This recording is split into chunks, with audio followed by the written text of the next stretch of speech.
Getting away from this underdog, down Mentality. and out mentality, Yes. and being mad when someone calls you an underdog, or being mad when someone doubts you. Why Yeah. don't we just put in the work, Correct. knowing that we have everything we need Yeah. and we're capable of becoming the best person that we can be, or becoming and stepping into what God's called us to be, regardless of what somebody says, Yeah. and not being ashamed of that. Yeah. Like, we're ashamed of success these days, and I don't understand it. Well, there's a thing in this where it's like, okay, be okay with being labeled an underdog, but don't be okay with staying as the underdog or being an underdog. Like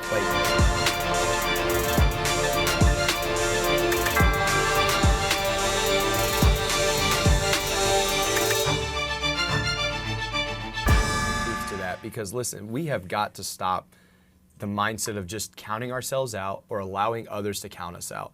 Anthony, how many times, like whether it was playing sports, whether it was a school project, a big thing you had to do, maybe it was your first time like singing on stage, or like even me, like first time speaking on stage, and people are just like, oh, let's see what Hank Kuhneman and Brenda Kuhneman's son does, or like, can Anthony sing? Like, again, we have this count everyone out, underdog mentality, but it's like, eventually you grow up and say, all right, now I'm going to become the big dog.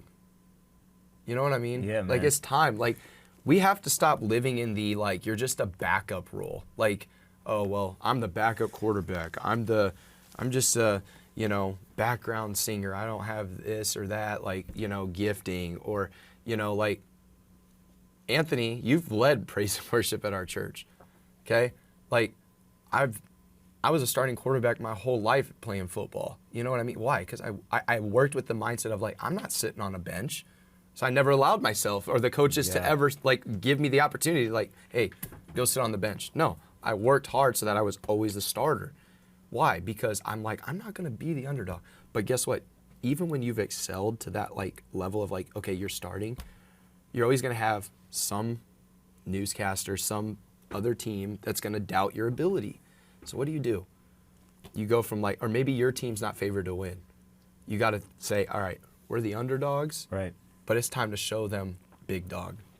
Yeah, man, I love this title because I think a lot of times, especially in just the church world, everybody wants to be anointed and everybody wants the power of God, and those things should be part of that. But one thing that I think gets kind of undercut in that current is just wanting to be your best, desiring to excel, desiring to always continue to improve upon your skills and be the best you that you can be. Man. I think even in the body of Christ, man, there's nothing wrong with a little healthy competition with wanting to be the best at what you're doing. Again, I'm not saying so you can brag about how you're better than someone else, but if God has given you a gift and placed you for, in a particular position, in a season, man, why not strive to be the best that you can possibly be in that? I think so many times we confuse discounting yourself and maybe like doubting yourself as some type of righteous humility. And like you and I, man, we're athletes, former athletes, and just competitive by nature. That's just never how I've been. Confront it, man. I've never, and you can call this, arrogant if you want, but I've never discounted my abilities. No. I've always said, you know what? Maybe that's not something I'm my best in right now, but dude, the next time you see me, I will be the best at it, and I'm going to make you notice. Yes. Why? Because, I want to do things excellent, because it not only does it reflect on me, but it reflects on the goodness of God and what he's done in me. Mm-hmm. And I think we got to get past this mentality where it's okay to just be mediocre, or it's okay to be down and out. I'll give you an example. I saw this on social media the other day. It was a reel, and this person was showing like a quick video of, I guess, their makeshift bed in their car. So basically alluding to the fact that they're homeless and living in their car. Mm-hmm.